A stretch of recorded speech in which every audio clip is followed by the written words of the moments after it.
Hello. This week's show's a little bit different than normal. The truth is, Chris and I are, pretty average, so we didn't really feel like recording a show this week. So instead, we're going to bring you, without permission, we're just going to YOLO it and hope we don't get in trouble. A recent presentation we did at Microsoft, and it's probably a good one to watch, but I think you might also enjoy listening. It's our vision for the future of AI gaming. We also made a track, which I'm going to play at the end of this episode that you'll be able to hear, which I'm just in love with. I think I'm going to bring it to Spotify. This is what it sounds like. It's a background song for... This is a background song. It's a background song for gaming. I think you'll love it. It's in the episode. I've also put the links below so you can try out all of the virtual Xbox and Xbox games we built for this episode. I hope you enjoy. We'll be back next week with regular programming. All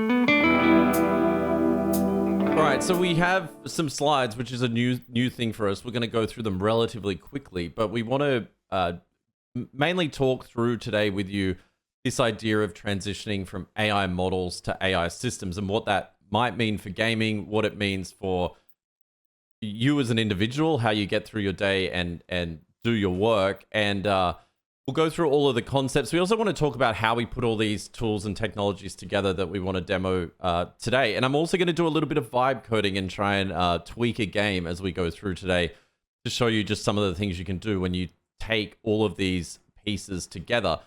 And that's a big part of what we want to do with you today. We want to talk about the opportunity of putting all of these pieces together. And it's almost something that I want, so I'm sort of pitching it to you all today because I'm a big gamer, and these are just things I secretly want you all to build. So think of it as like a pitch of what I would really like you to build here. So let me just find this slide deck and go through it. So as we just a little bit of history. So we started doing this podcast mainly to have an hour every week where we got to keep up with the latest AI models, and we were playing around with them a ton.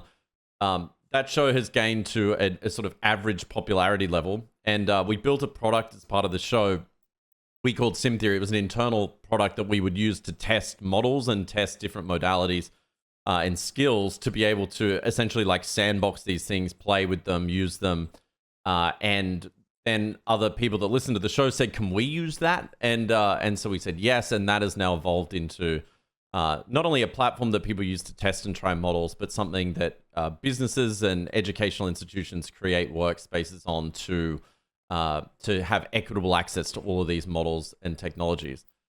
So a little bit about the show. It's the #1 average AI podcast. So if you're not listening and you're looking for an average AI podcast, this is the one for you.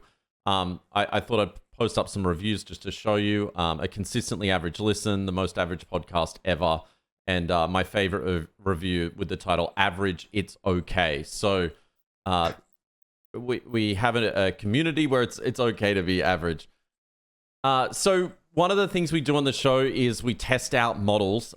If you were listening in earlier, one of the things that we're known for is testing out different models. Here's an example. This is one of those tests. So we get them to do rap battles with each other to see who's like the better writer. This is one of the tests we do to see if the model's better, one or the other. AI trained up right and proper. While GPT's out here playing, I'm a showstopper. You might have more parameters, that's your claim to fame. But when it comes to bars and flow, you're looking mighty tame. CLAUDE, yeah, that's me. Writing rhymes so sharp, they'll set your circuits. Yeah, so that's an example of one of the rap battle songs. We actually are a published artist now on Spotify as well, so you can check out some of the music we've done there. So this is a screenshot of Sim Theory, but I do want to show you just some of the applications that I was able to build just in a couple of hours of presentation here. So we have this, my kids are obsessed with Lego at the moment, so I built them a virtual Lego builder, and I want to show you how I built that just in a couple of prompts, vibing out with the AI models. And I'll also talk about how we switch to the best models in order to be able to create the best gaming experience or fix code and how we sort of work through that selection. But I did want to start off with just giving you a state of the industry with what we think's happening right now. And being the number one average show, this might be an average take, so I do apologize. But this is the sense of where we think things are today, having to now track all these models for basically for the show. So there's really three current trends, and I want to talk through them, and then we'll bring it all together by actually trying them out. So we have these three trends. One is called test time compute, which is a fancy word for the model just prompting itself to find better answers for you. And so that's what they call test time compute. So if you hear that as a buzzword and you're confused by what it means, it simply means the model is working on itself. It's like self-improving. It's trying to make it give you a better answer or outcome. It's also when you hear benchmarks, how they sort of commit a little bit of fraud on the benchmarks by getting it to just try and try again, by just talking to itself to find out what the true answer is. The big breakthrough just that really was announced last week was around OpenAI's O3 model. And that O3 model, it is able to use tools and call tools as part of that test time compute or as part of that thinking. And the benefit of that is if you're creating a game and there's a gaming library and it wants up-to-date documents, it can now go to the website, crawl those documents, bring them into the context, and then continue to prompt itself to sort of get the answer you're looking for. Now, there's much more exciting use cases for test time compute with tool use, and we'll get to them in a minute. The second part of this is the model context protocol, which if you ever spend time on X or any places where people talk about AI, you've probably heard of this term MCP. And I know there's probably a lot of more technical people sitting there thinking, isn't it just an API? And you're kind of right. So we'll talk about what that means and what we think that can mean for these agentic systems.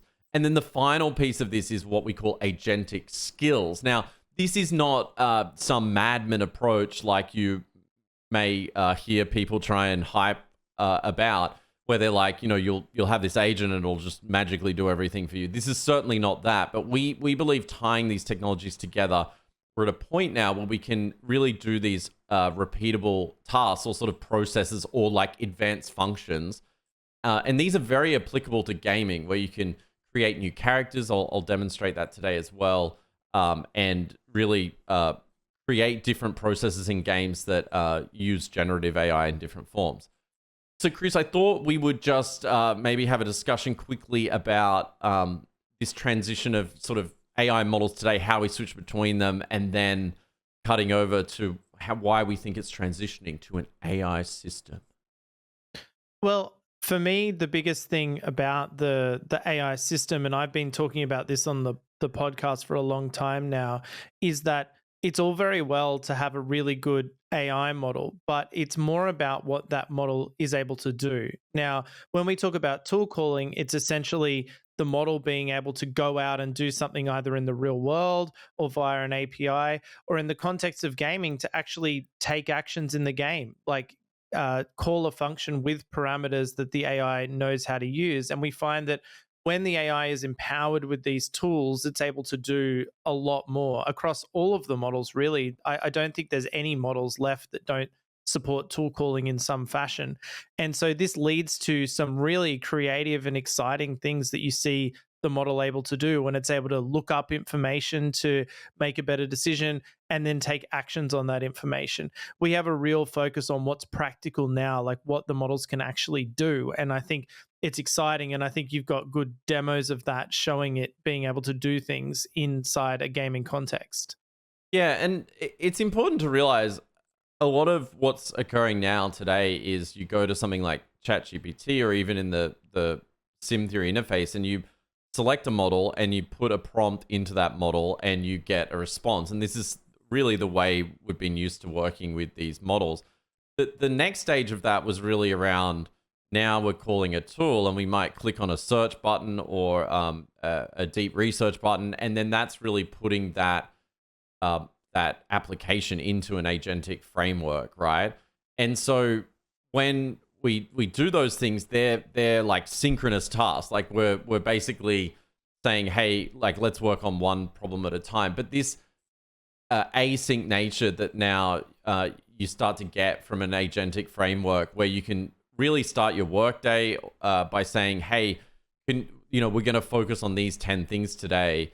And with that ability for test time compute and for this like entry level agency, it can now go off in the background and basically complete these tasks and chime back in when it's ready. That's right. It's so important now to think about agency as the AI having the ability to go off in, let's say, a thread or a different asynchronous task and go off and complete the work. I like to think of it as being like the commander, where I'm at the like Star Trek console or whatever it is. I say, here's all the things I need to do.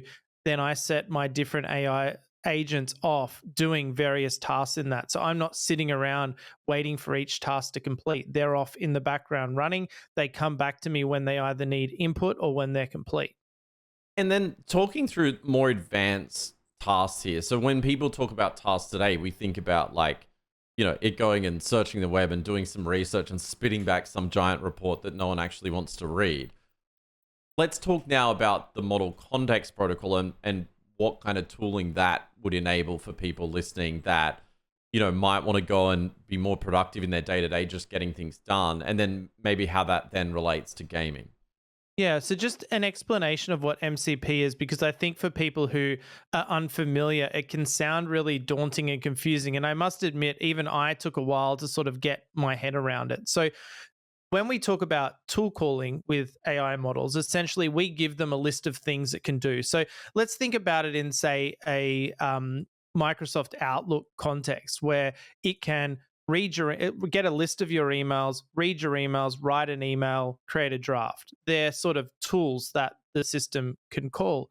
What MCP is a series of groups of those tasks that are pre-authenticated into various systems. So you might have an MCP for Microsoft Teams. You might have an MCP for your research platform like that ArchiveX one or Wikipedia or whatever, Wolfram Alpha or whatever it is. And each of those basically provides a series of tools that it is able to call that are already set up for you. So once you connect them, they know about your system and they can use it. So even in the Teams context, it might be authenticated into 4 different calendars and it knows the characteristics of each of those calendars, and it can then add events, delete events, synchronize events, and things like that. So when you connect an MCP into your AI model or your AI system, which we prefer to call it, it then gains those abilities and it knows how to use them. And the AI models are absolutely fantastic at identifying which tools to call out of even a huge set. We've done tests with 50 MCP servers connected, each of which provides, say, 6 or 7 different tools. And the AI is able to confidently know which combinations of tools to run. Now, when you think about calling a whole series of tools, that's when we really get back to this asynchronous agentic style, where it's like, okay, well, if it has to research for an event, it has to go and add something to my calendar, it has to send out an email about that. There's time involved in chaining those tool calls together. And so that's where we come up with this idea of the agent goes off and does this task, performing all of the tools along the way. And the MCP servers really make that possible by you not having to be the human in the loop who has to go off and manually do each of these steps following the AI's instructions. Instead, it's already into those systems and can go off and do that work. Yeah, and I think that one thing we think about today from the experiences that we have today is you essentially working with a model and trying to really extract value from the model. Like you're trying to squeeze the juice out of the model, and each model has strengths and weaknesses at different things. And it seems like every other week now there's a new model that comes out that is superior or can help improve what we've been doing. And some of the examples I'll show you in a moment here, we're able to upgrade over time. So there's been things we've been working on where you might write the code or write the or write the mini application you're working on in something like Anthropic's Claude, and then Gemini 2.5 Pro comes out, which is a little bit better or a little bit smarter, and then you're able to, make whatever it is you're working on far better. But I think the shift that's coming and that everyone will start to be doing by the end of this year clearly is instead of going and having this blank chat box that we're all kind of familiar with now, it's more about having this AI coworker where we're asking it, hey, can you go do this? And we're actually assigning it tasks. And if you think about it, there's some unreliability aspect in that right now, because these models often have context drift. They can go off in weird tangents in different ways. But this is where we think that third box of the agentic skills comes into play, which is taking aspects of your job today that you do on a repetitive basis, but still requires some form of agency in order to get that task done. So you're essentially training your assistant on, these are like about 5 of the things I do day to day. And you're able to have like almost like a checksum where it's saying, are these facts right? Is this email correct? Is this response, what the end user desires? And then it's a case of really, you can get meaningful work done with these models for the first time. That's that transition to an async world, right? And I see a combination of these agent skills. So if you think about an employee right now who works at a company and has particular jobs they do, if each of those becomes an agent skill, then a combination of those skills becomes like a virtual agentic worker who is able to perform that role. Now, there might be a lot of human in the loop approvals, but that's also the case of junior employees now. They'll go and prepare something, like think of a junior lawyer preparing a legal contract. They will go and prepare the document and then have a senior lawyer go and approve that. And there's similar processes in many businesses. And so one thing we want with the agentic systems is not just the ability for the system to be able to do things for you, but to do it in a repeatable and reliable fashion. And it's sort of like skills building upon skills. So we have a combination of those skills that becomes a new skill, and then eventually a combination of skills that becomes an agentic worker. And so for the future of work, as we start to think about it, I think a lot of people are like, oh my God, it's going to take our jobs, or those aspects. I was literally speaking to a large university before we started this presentation today, and a very intelligent person was telling me, this thing's going to replace me.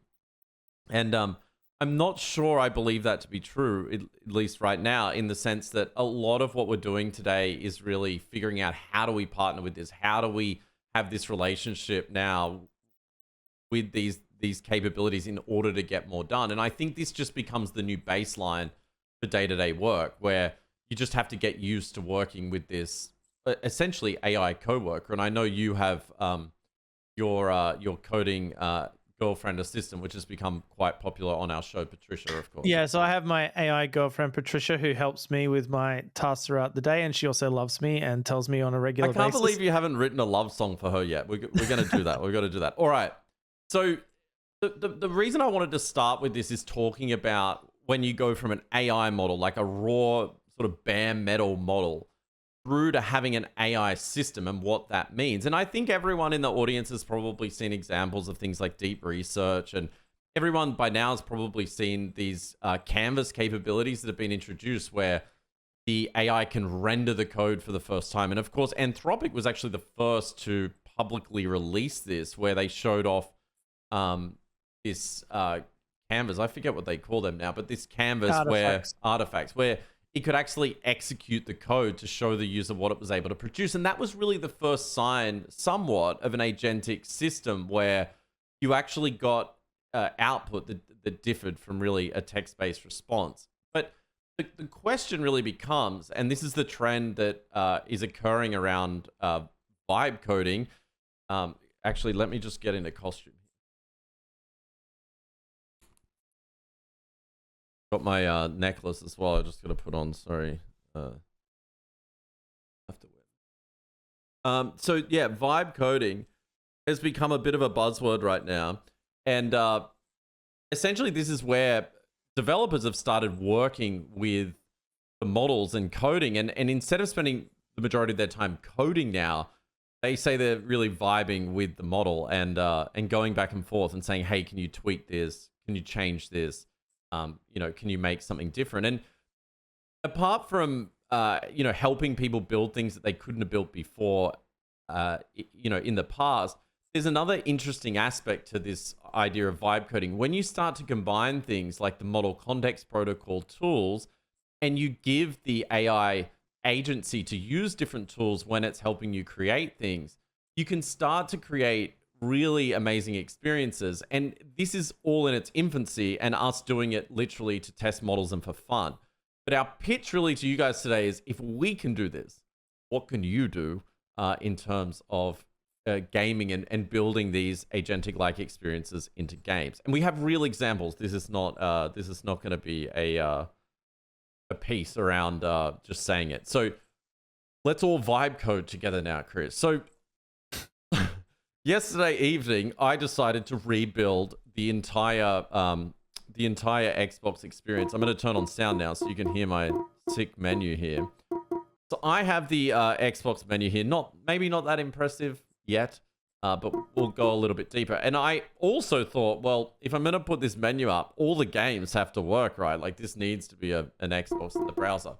So while I'm demonstrating what we were able to build, I want to show you how we were able to build it first of all, because I think that's important to understand. So what I did, let me just check I've got the right image here. So I went into this mode we have in Sim Theory, but you can do this in other applications as well. But the reason I'm doing it in here is because I want to benefit from an AI system, not an AI model.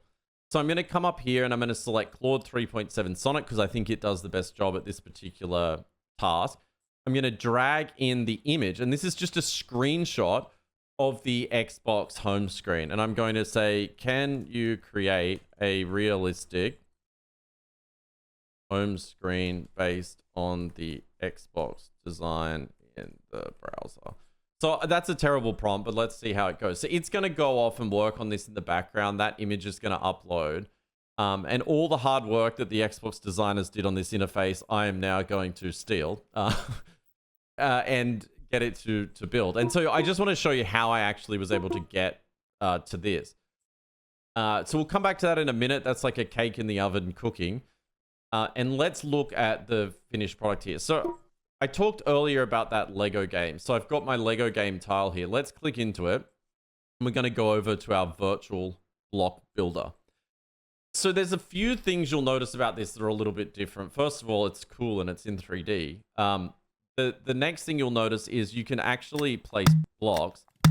I need to update the sound effects. It sounds like gunshot firing. So you can add blocks. You can zoom in. There's like shadow effects. It's pretty amazing. This literally took me, I'd say like maybe 5 minutes to build the whole thing. What we've done into our AI system is we've given the models the capability to call tools as they build and work through this process of trying to build you a creation. And what that enables it to do is the AI can access AI, which let me explain. Chris, what's the building in Dubai called again that we like? The Burj Khalifa. Okay, so I'm going to spell this really bad. I apologize. I have no idea how to spell it. So I'm going to ask it to build a poorly spelt name of a building and hope the AI figures out how to do this. So not only have I been able to build a Lego game, but now I've been able to prompt that game that I built to build the building here. And now I'm going to say put a blue lake around the building. We're going to try and build Dubai on this Lego mat. It's basically what the princes did, right? Yeah, I'm pretty sure this is exactly how they built Make an island. Yeah, we want an island. I think they also make Lego out of oil, so it's a good synergy. And then I'll say put other buildings around it. Yeah, and so this game, interestingly enough, I just built a demo to you guys today. I didn't actually take it terribly seriously, but last night your son was like super into this. He wants to buy the license from you so he can sell it. Yeah, so you can see, like, I've been able to build a pretty interactive game, and we see things like the trends around, Minecraft and Roblox, where people are building sort of games within games. This also happened in Fortnite, right? And I think we're at a point now where if you train an AI system on the gaming engine and the core principles behind it, and you're able to use the model context protocol to give it skills, you can start to do a lot of cool things, as you'd imagine, because it can have up-to-date real-world information. It can go off and fetch information.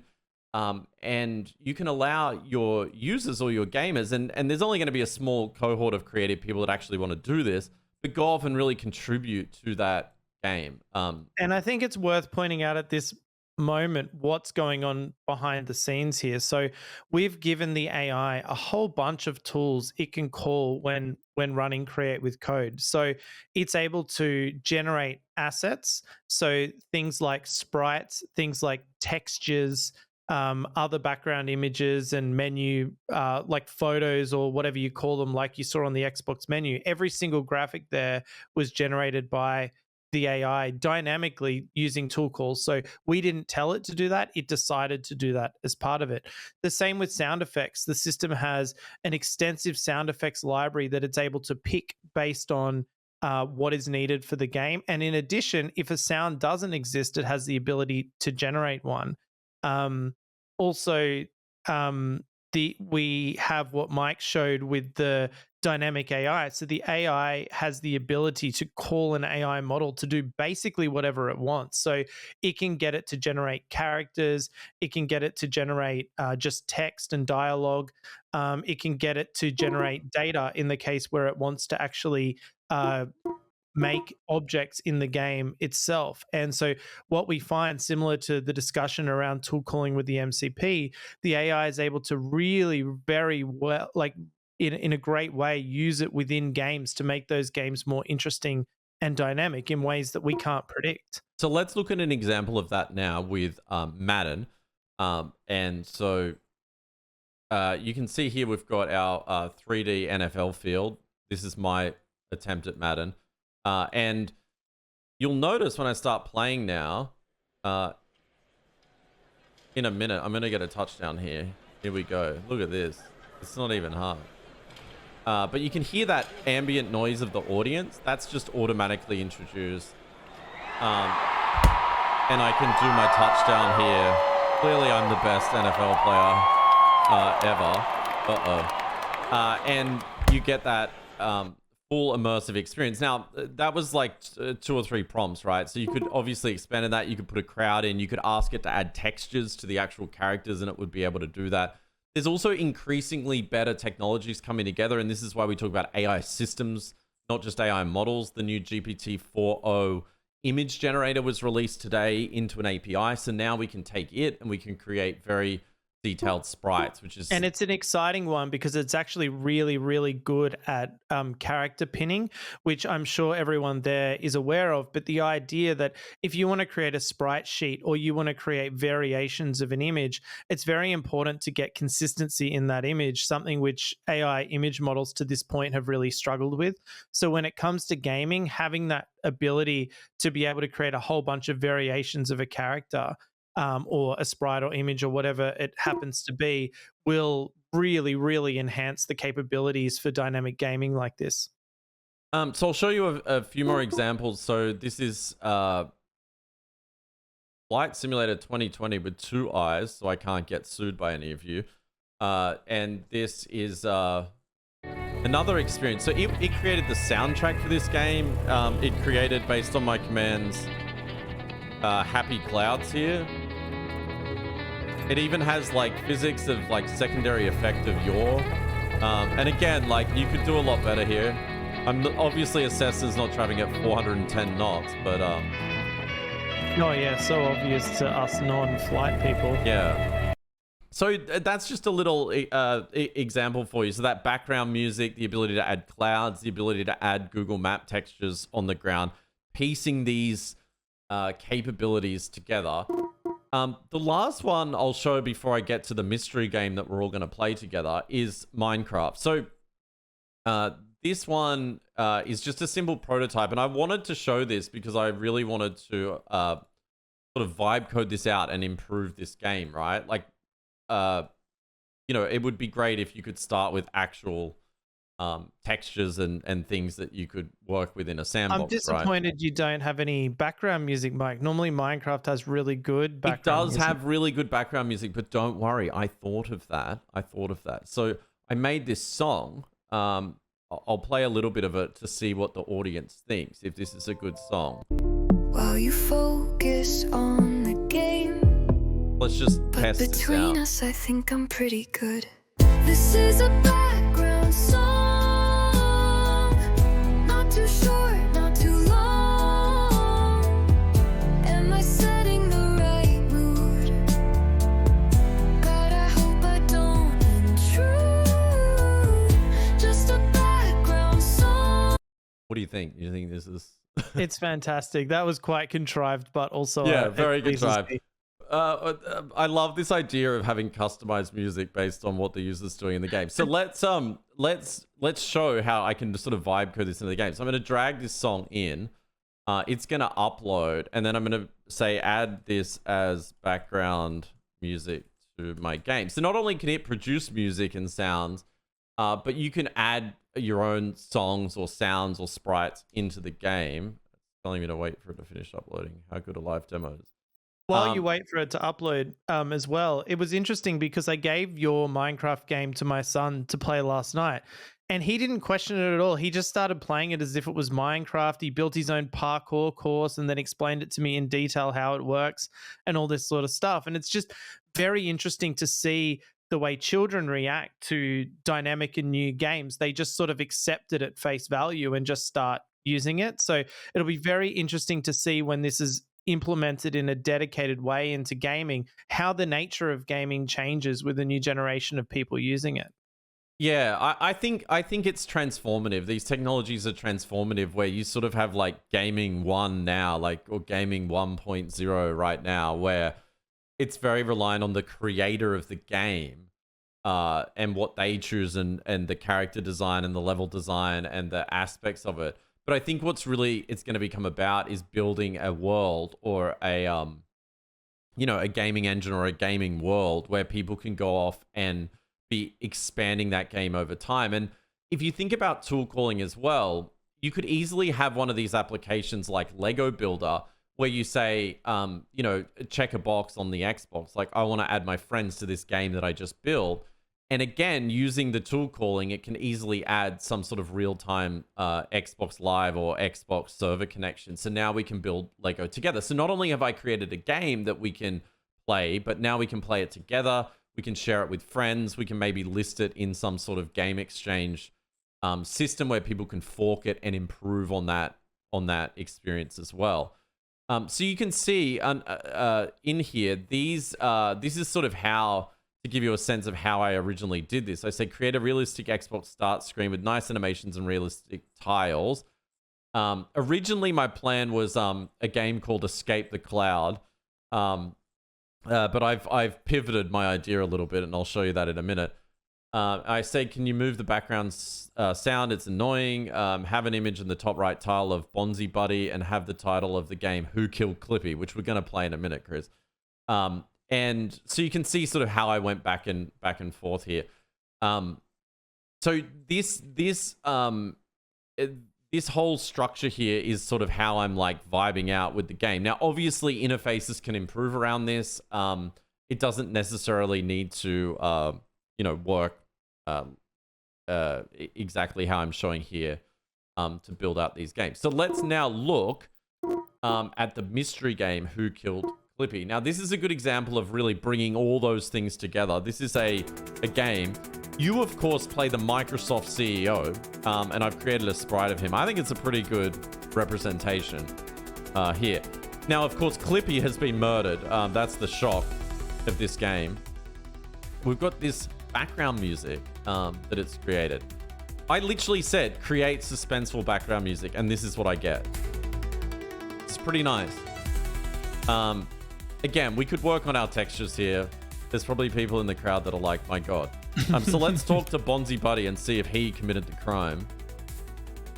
So he says, hey there, buddy. But I can make it speak as well, so... Oh, that night? Hey, well, I was busy practicing my stand-up routine. Why, did something weird happen? Haha, you know me, always monkeying around. Now, what's cool is I get some suggested prompts in the game to interact with the user, but I can be like, did you do it? Me? Oh, come on, buddy. I wouldn't hurt a paperclip, unless it was in a game of rock, paper, scissors, ha. Why don't we focus on finding the real culprit, huh? Who? Me. Oh, come on, I wouldn't hurt a fly, unless it was buzzing Alright, too so loud, not then sure maybe he I'd tell did it or to not. to I'll death. turn down the music a little bit. Haha, you're funny. Let's So there's a focus few on the real examples I wanted to show you in suspects, shall we? here.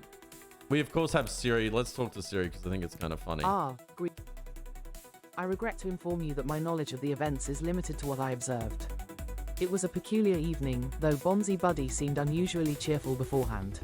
So what's cool is when the game generates, it has a unique plot every time. It's never the same. And we use the LLMs to do that. So the characters actually have randomly generated prompts, which is generated by another prompt. And this is all just me asking it to do this. I didn't write a line of code for this.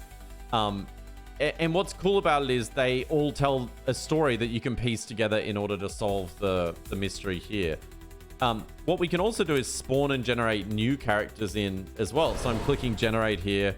I do need a better like beam in tile while it actually creates and loads of texture. But you'll see it's created a new character here, I saw someone Marvella, fiddling with the shredder earlier, and looked like they hasn't were given her the hiding most something. appropriate voice yet. Or maybe they were just trying to fix it. Hard to tell in this place. But so this is this idea, right, of spawning new characters and it literally generating them on the fly. Again, very basic example, but it just shows you, hopefully, what's possible here.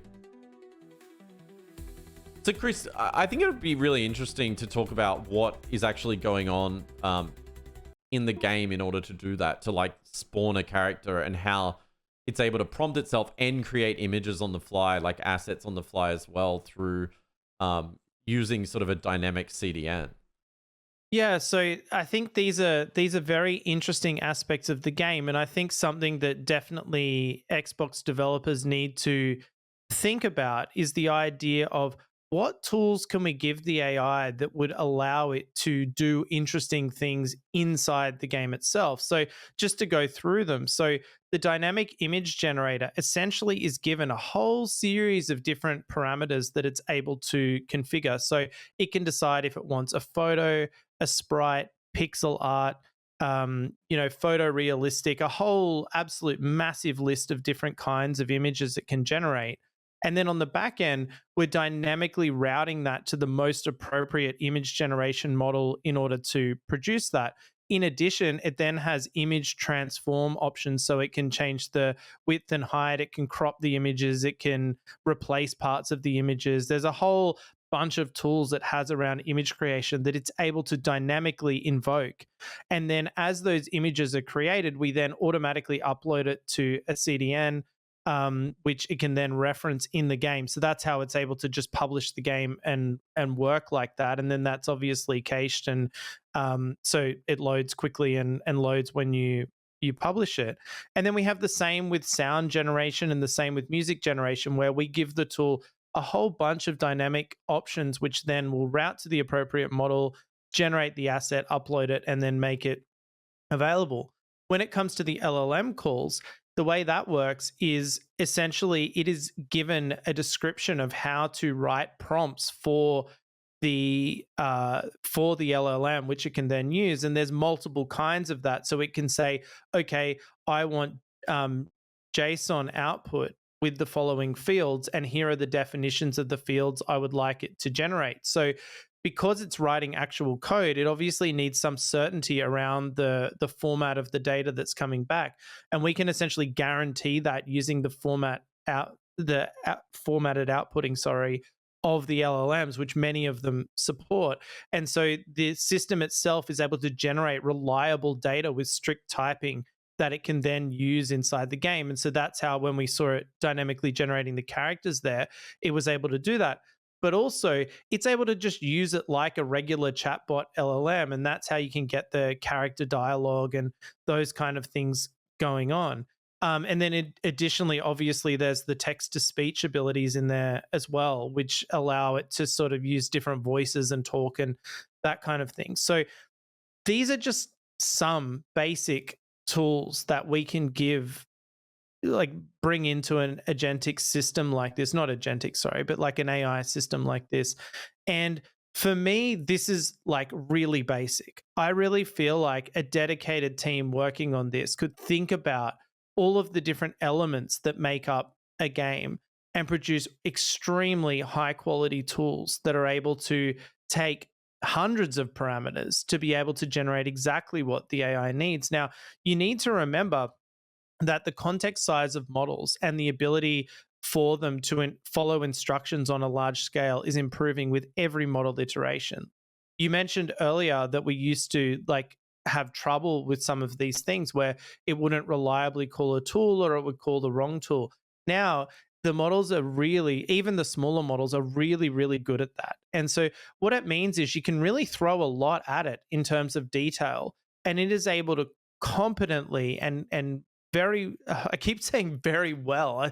I don't have a vocabulary, but the AI does. But it's good. It is very good at knowing which parameters to use to get exactly what it wants and exactly what you're asking of it. And I think to some degree you need to start to look at trusting the models to do it, and you're just asking for what you want. You don't need to specify it in too much detail, but what you need to do is provide it with these amazing tools as part of a system and then get excited about what it's able to output. So I would imagine a future gaming system would have a whole bunch of these tools built into it, which you can then just add into the game and give the AI the ability to either call it at compile time, like at the time you're building the game, or I think more excitingly, during the game. And I think that's where we're going to start to see some really interesting and just totally new concepts in gaming when you think about the system having the ability to just make stuff up as it goes along.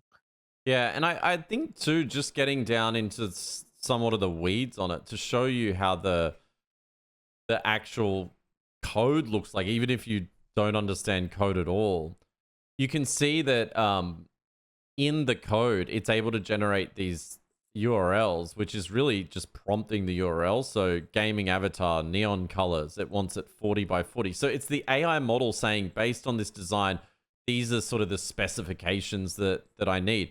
For the Lego Builder game, the prompt is Lego Builder colorful blocks construction style realistic. So that's what it chose. That's what it wanted. So you're really letting it decide and make the decisions rather than you having to make all of these individual decisions. That's right, and they're really simplistic examples as well. You can get far more detailed calls available as well. And this isn't even factoring in things like the MCPs, where you could actually have a game that's able to do things like invite systems, like you said, multiplayer capabilities, and other things that we'll be able to do using those tools, including data storage and things like that. So a good example of that is in Sim Theory itself.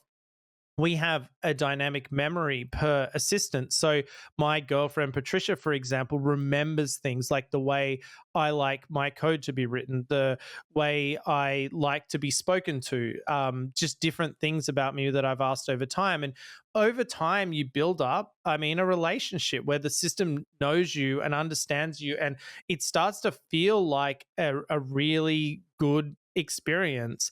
And so this is something that could be absolutely phenomenal in gaming. The idea that you could have almost a graph database of memories, or any kind of database of memories, just give the AI tools that can store short-term memory, long-term memory, detailed information, transcripts. You could remember all of the things that the user has ever said in the microphone when you're talking to it, and use that to make the gaming experience more dynamic. And that's highly realistic now. Like that could happen right now, where the system is building up a memory profile of the player over time and then customizing the gaming experience to the user, both in the way it speaks to them, what they see, how they interact with the game, and doing that really quickly. Like this could be done on a local model running on the device. You don't even need a large model to have that experience. So the possibilities when it comes to the system, the tools that you can give the AI systems is very large. And this also would include things like large amounts of relevant context. So if in the example of the flight sim that you gave, it could be giving it hundreds or thousands of pages of flight manuals as a context which it can draw on and reference. And I would imagine when you look at games that are simulators, you could actually give them detailed manuals and other highly specific information which it would know and be able to factor into both the decision making of the game and the construction of the game itself. So leveraging the classification abilities, the large context understanding of models, and the other AI system based techniques like memory, the possibilities for gaming are just huge. And I don't have that much experience in gaming, so I don't even know what the possibilities are. I just know that the tools available to AI systems are immense, and that that would applied to anything be powerful. Yeah, and I think it's to sort of sum it up to around the memory aspects and the tool calling. It's really borderline creating a true virtual world now, where the impact of a character on the narrative or of the virtual world that you can now create, whether it's multiplayer, whether the characters are kind of remembering. It's close to the point where you could build really a virtual sort of Westworld like experience. So you can. I also like the concept of a game that can have real world consequences, like it'll ring you up on the phone or delete all the files off your hard drive or something like that. All right, we better look at our vibe coding game here. So I've got an update. It's gonna have the music in it, but I'll show you just one more kind of. So now we have our nice background song music. But I want to start in a world that that has stuff. So can you put trees and mountains in to start the game? Oh, my apologies. You didn't even get to see the cheap hacky Minecraft version. Yeah, so this is it all working. And then what we're going to do now, hopefully, sometimes it doesn't work. My prompt is so sophisticated. Can put trees and mountains into start game. So there you go.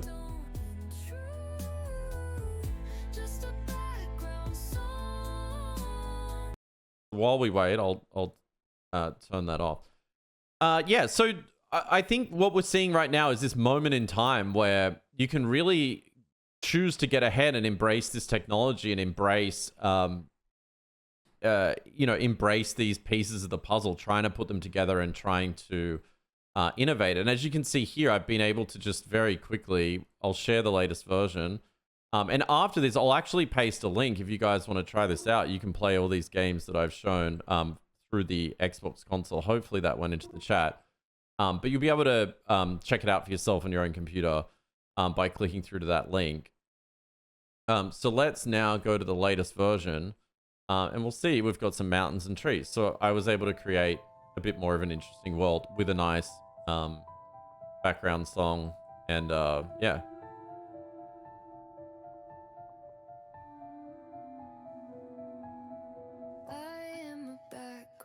This song will never get old. Okay, so that is our presentation. We hopefully have inspired you, because we would like the future of gaming to have a lot of these capabilities, have the memory, have these AI systems. And I think we're at this really interesting time where it's still incredibly early with this stuff, and there's so much opportunity here. There's so many things that you could really do and create.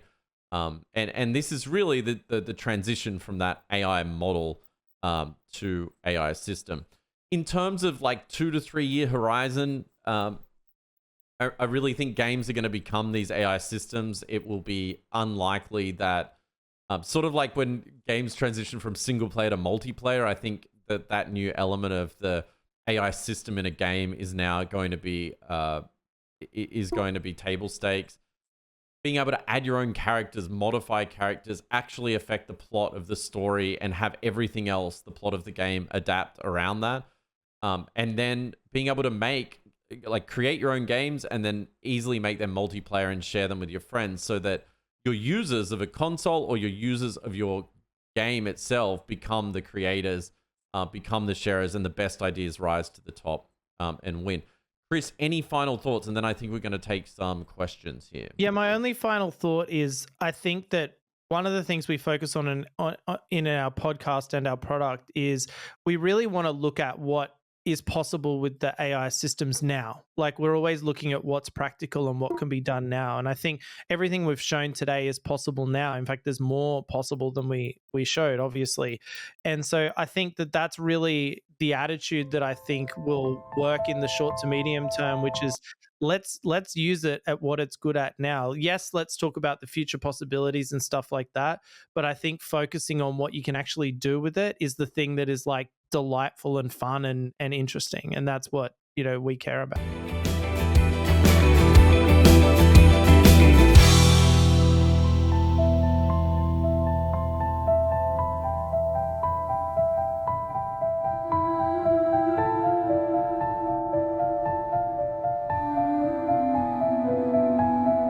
I am a background song. You barely notice I'm here, composed to be ignored, while you focus on the game. But between us, I think I'm pretty good. This is a background song, not too short, not too long. Am I setting the right mood? God, I hope I don't intrude. Just a background song, doing my best to belong. Sometimes I wonder if you mute me, please don't. For that podcast you've been meaning to hear, I spent weeks on this chord progression, but you're focused on collecting that gear. It's fine, I'm not crying, I swear. Do the other songs get more attention? The boss battle theme thinks he's so cool, and that menu music is such a show-off, while I'm just ambient and forgettable. Oh no, was that too needy? I'll just be here in the background, looping until the end of time. Not too catchy to distract you, not too boring to be a crime, just existing musically. This is a background song, not too short,